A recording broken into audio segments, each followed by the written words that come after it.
Bine ați venit, dragilor din Zodia Vărsător, oriunde v-ați afla. Sunt bucuroasă să fim din nou împreună la o nouă lectură, de data aceasta despre iubire, despre conexiuni și evoluție. Această lectură este pentru toți cei care aveți nu doar soarele, ci și luna, Venus sau ascendentul în Zodia Vărsător, cu precizarea de a nu uita că este totuși o lectură general colectivă, așa că vă rog să luați decât ceea ce va rezona cu voi. Vor fi de fapt două lecturi, da? Una pentru cei care se află într-un cuplu, într-o relație, iar cealaltă pentru cei care sunteți singuri. Voi alegeți lectura în care simțiți că vă regăsiți în acest moment. Sunt lecturi generale atemporale, da? Mesajele pot deveni relevante acum sau mai târziu.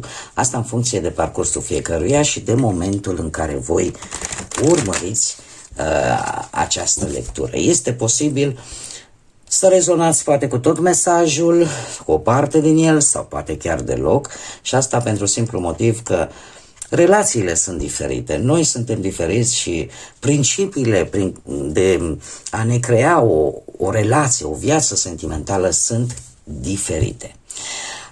Trebuie reținut faptul că aceste lecturi au un rol mai mult de ghidare, de clarificare și, desigur, nu uitați, tarotul nu obligă pe nimeni, el doar prezintă energiile care se află în jurul vostru, așa că luați deciziile care sunt potrivite pentru voi și păstrați doar ceea ce voi simțiți că vă ajută și rezonează cu sufletul vostru. Bun, haideți să începem cu cei care sunteți într-o relație, cu dragii și dragile mele din Vărsător care se află într-o relație. Să vedem ce vine pentru voi.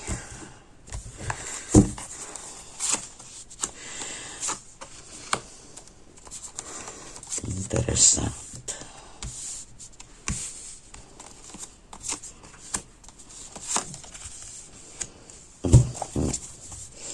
Dragilor, cum sunteți voi?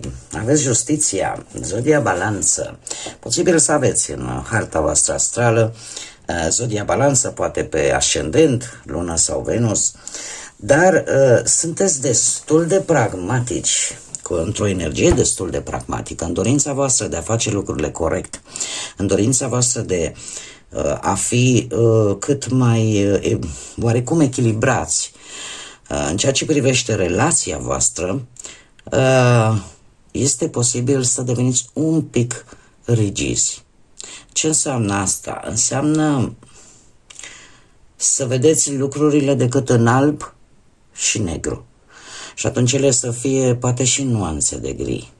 E ca și cum ai spune, adevărul este de fapt la mijloc. Nu este nici stânga, nici dreapta, este undeva la mijloc.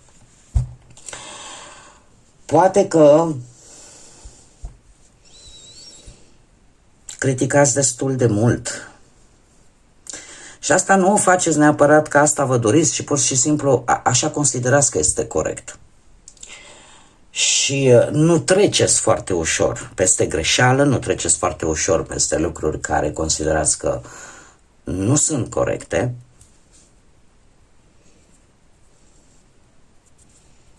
Sunteți într-o căutare a perfecțiunii, aș spune. Dar lucrul ăsta de multe ori poate să ne joace feste. Și cam asta este energia voastră. Voi vreți să faceți ceea ce este corect, să aduceți dreptatea la, cum să spun eu, la rang de lege, ca să spun așa, dar trebuie să țineți cont și de partea aia de mijloc. Da? Dar sunteți într-adevăr în energia asta justițiară, să spun așa. Cum este cealaltă persoană de interes? Este foarte zen. Sunteți, aș spune, un pic la poli opuși. De ce? Pentru că se simte plin din punct de vedere emoțional, simte că are o legătură durabilă, simte că poate această relație poate ajunge să se finalizeze, dacă nu deja este, într-o căsătorie. își dorește poate o călătorie romantică în pereche, are o conexiune profundă. Simte această conexiune profundă. Aș spune că, știți cum e?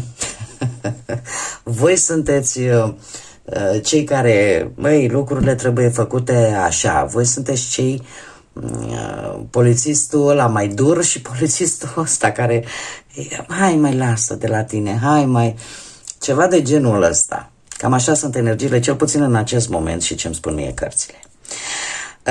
Cum este comunicarea dintre voi? Păi deja comunicarea se pare că se vorbește de un eveniment important în relația voastră. Chiar poate de o căsătorie, de ce nu? Sau poate pentru unii dintre voi chiar și de un botez. În rare cazuri, dar nu e imposibil. Cumva sunteți... Comunicarea este bună. Comunicarea este, cum să spun eu... este stabilă, este coerentă, este ok.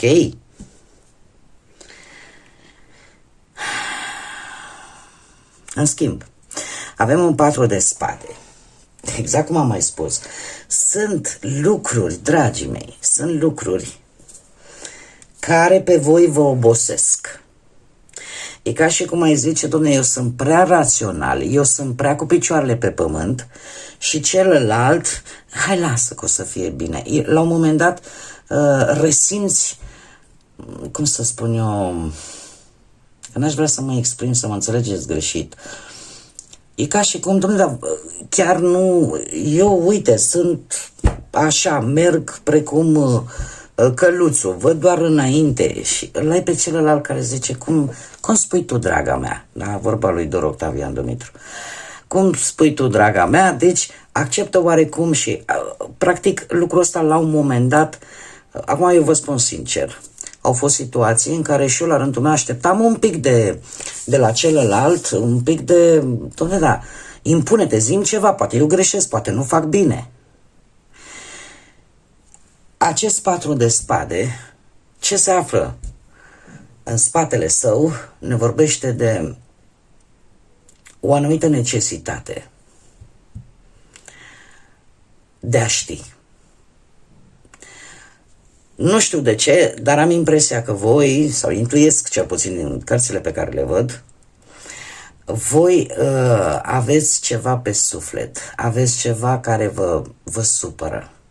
Nu știu dacă este la nivel de sănătate, la nivel mental, lucruri pe care ați vrea să le spuneți și parcă exact atitudinea asta vă blochează efectiv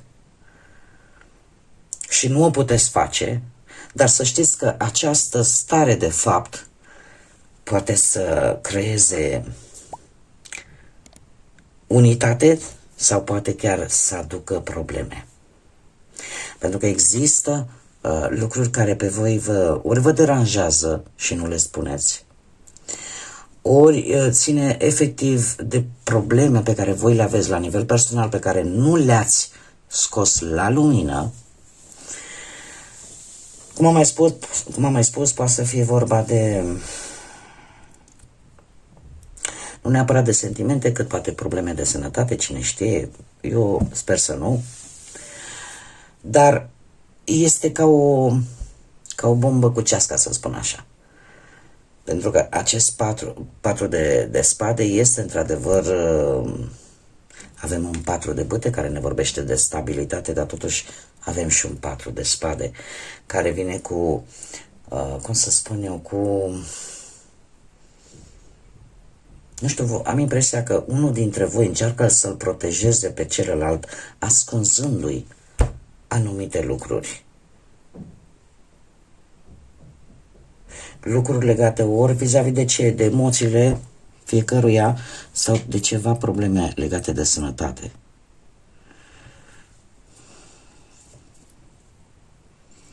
Iar asta aș spune că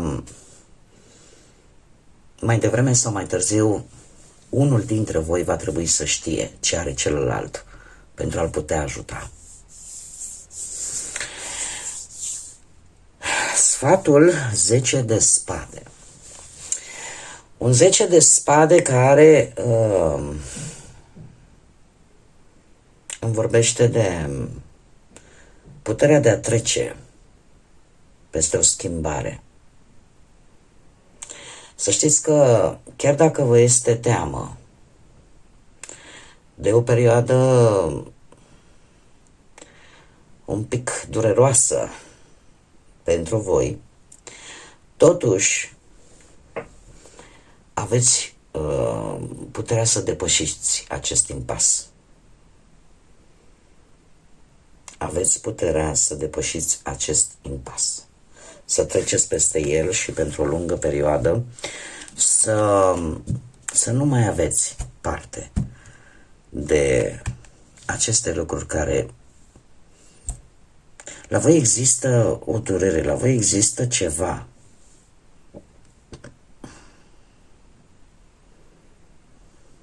Există ceva care ori nu arătați și țineți pentru voi și nu m-ar mira. Nu m-ar mira, cunoscând caracteristicile vărsătorului, nu m-ar mira.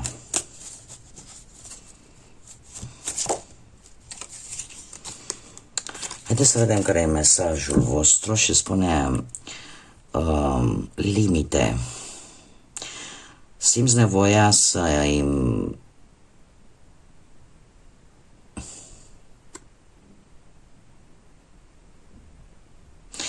simt nevoia de a învăța pe ceilalți cum să te trateze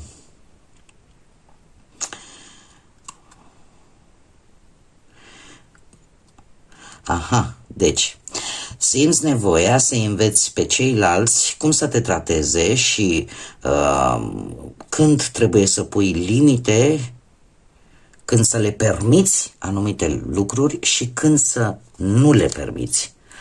De fapt, a pune limite este acea idee în care poți să accepti, poate anumite critici, poți să accepti anumite lucruri, dar până la un punct. Adică să nu accepti chiar orice mizerie, să nu accepti orice. Orice de la oricine. Și atunci este nevoie de aceste limite sănătoase, cum le spun eu, în care să poți să spui până aici, atunci când simți că lucrul ăsta îți face rău. Acum, avem mesaje gândite, dar nerostite, că sunt ale voastre, că sunt ale persoanei voastre de interes. Haideți să vedem. Am încercat să fug din această legătură, dar sufletul meu te căuta pe tine. Primul mesaj. Al doilea. Nu pot fi vulnerabil alături de tine. De multe ori mă ascund în întuneric înainte ca tu să vezi de fapt ce se întâmplă în sufletul meu, să vezi ce se întâmplă în interiorul meu. Este de fapt o teamă de a se simți vulnerabil cineva, unul dintre voi. Și există... De ce? Pentru că în momentul în care cineva îți pătrunde în suflet, deja află lucruri interesante.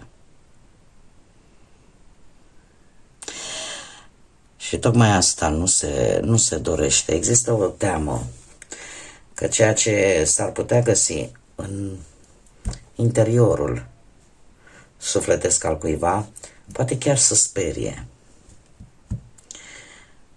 Și există teama asta de renunțare sau de refuz. Bun, dragii mei, cam atât am avut pentru voi. Continuăm cu cea de-a doua lectură pentru cei singurei. Continuăm lecturile și acum haideți să vedem pentru cei care sunteți singuri, pentru dragii și dragile mele din Vărsător, cei care sunteți singurei. Să vedem ce ne spune tarotul.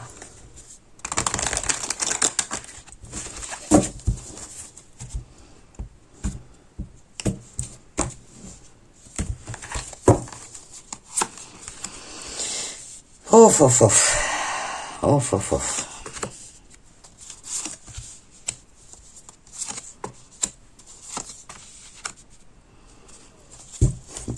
Interesant să repet acest 4 de spade. Bun. Energia voastră nu este una tocmai ok.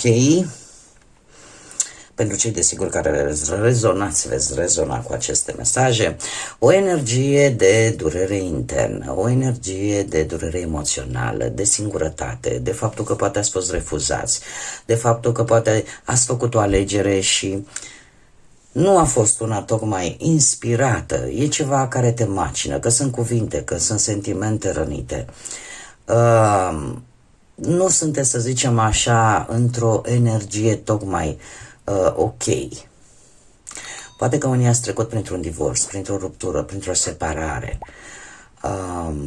Sau poate pur și simplu anumite persoane cunoscute recent v-au decepționat într-un interval de timp foarte scurt.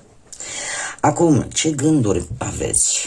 Frica de singurătate, frica de a nu rămâne singuri, frica de a nu, cum să spun eu, de tristețe este până la urmă cumva să corelează foarte bine, pentru că odată ce ai o durere internă, o durere sufletească, logic și mintea cumva vede lucrurile în funcție de ceea ce tu simți.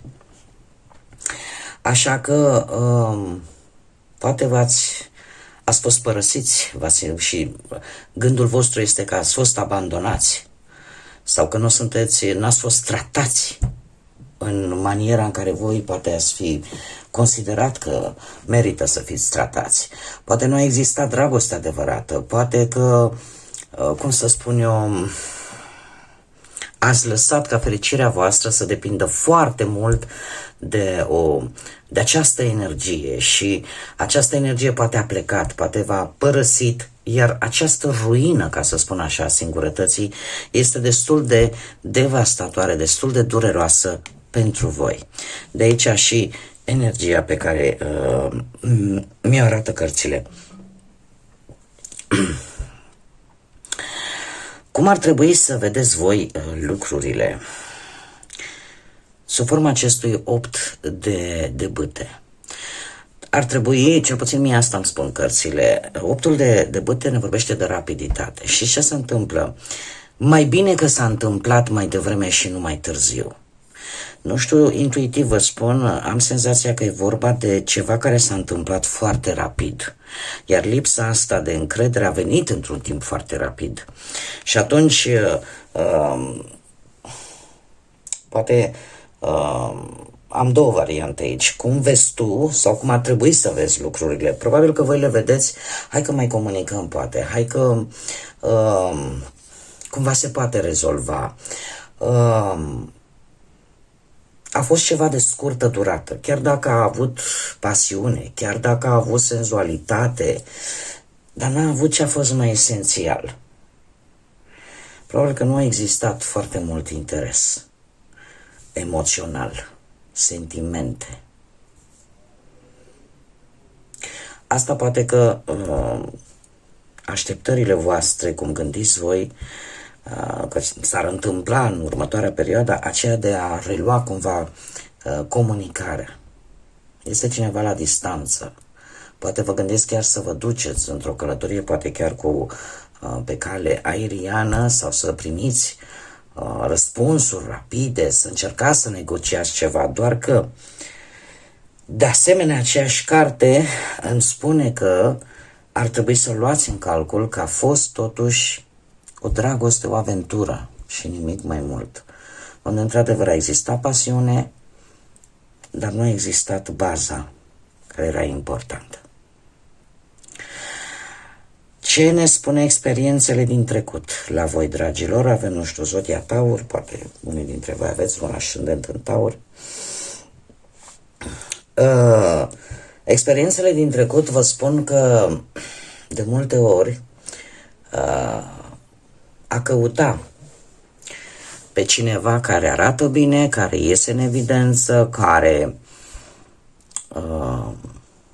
știți cum e? Dom'le, ce e frumos și lui Dumnezeu îi place. Dar, de asemenea, noi românii Mai avem și alte proverbe. Mărul frumos înăuntru poate să fie și găunos. Așa că cred că experiența cea mai importantă pe care eu zic cu siguranță unii dintre voi ați deprins-o, că nu tot ceea ce este strălucitor, este frumos, este și bun. Sau ce este frumos ambalat este și bun pentru noi. Probabil că unii dintre voi, cel puțin, în primă fază, sunteți atrași foarte puternic de acele persoane care ies în evidență, de acele persoane care au un aspect care iese în evidență.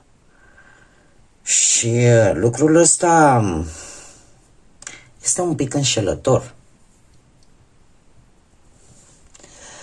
Eu trebuie să vă spun că împărăteasa, pentru că de aia este vorba, Zodia Taur, într-adevăr ne vorbește de putere, ne vorbește de, cum să spun eu, de foarte multă pasiune, de abundență, dar pe partea asta a dragostei, a iubirii, a vieții sentimentale, ne vorbește despre faptul că poate să fie și ușor alunecoasă această împărăteasă, de o energie alunecoasă, în care prioritar sunt emoția pasiunii, atracției fizice, chimiei, în primă fază. Ceea ce se pare că ați și avut parte. Cam astea au fost experiențele, cel puțin trecutului mai recent, mai apropiat. Acum, ce aduce viitorul apropiat? Un 4 de spade. Dragilor, încercați să vă îngrijiți de voi, să aveți grijă de voi, pentru că toată această oboseală, atât fizică, mentală, vă poate crea o epuizare atât de mare încât chiar să simțiți că nu mai puteți și să aveți ceva probleme medicale. Luați o pauză în următoarea perioadă. Luați-vă timp, faceți-vă timp să vă recuperați, faceți-vă timp să vă odihniți. Luați, cum să spun eu, în momentul în care vă recuperați, le luați pe rând. Nu în următoarea perioadă, de când urmăriți această lectură, pentru cei care ați rezonat cu aceste mesaje, să știți că nu sunteți în cele mai bune condiții de a vă gândi într-un viitor apropiat la o nouă relație. Luați-le pe rând, analizați-le. Sunt multe lucruri pe care poate nu vreți să le acceptați și îngrijiți-vă în primul rând pe voi. Acesta este mesajul cărților. Haideți să vedem acum și alt mesaj important. Ia uite cum a sărit. Să știți că, poate nu acum, în perioada imediat următoare, dar după ce veți face această pauză, recunoașterea unei flăcări gemene. Aveți șansa să cunoașteți o persoană pe care în momentul în care o veți vedea, efectiv e ca și cum v-ați fi privit în oglindă, care va avea probabil aceleași principii despre cum trebuie să fie o relație sau va avea aceleași hobby-uri, așa că nu este totul pierdut. Aveți grijă de voi. Întotdeauna am spus-o, indiferent de cum arătăm, atât la nivel fizic, cât și cum gândim, fiecare om are perechea lui.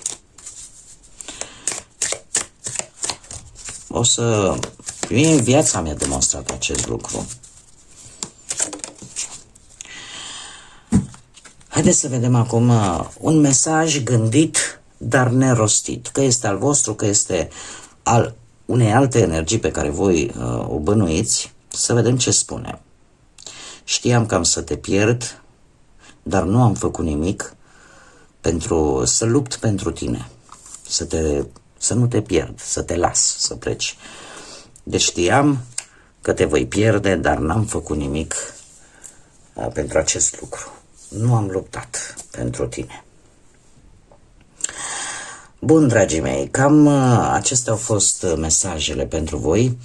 Eu sper ca aceste lecturi să vă fie adus ghidare, claritate și poate o nouă viziune asupra vieții sentimentale. De aceea vă mulțumesc că ați fost alături de mine, iar până la o nouă lectură, nu uitați, dragilor, zburați înalt, suflete frumoase, și lăsați iubirea să vă însoțească cu fiecare pas din viața voastră.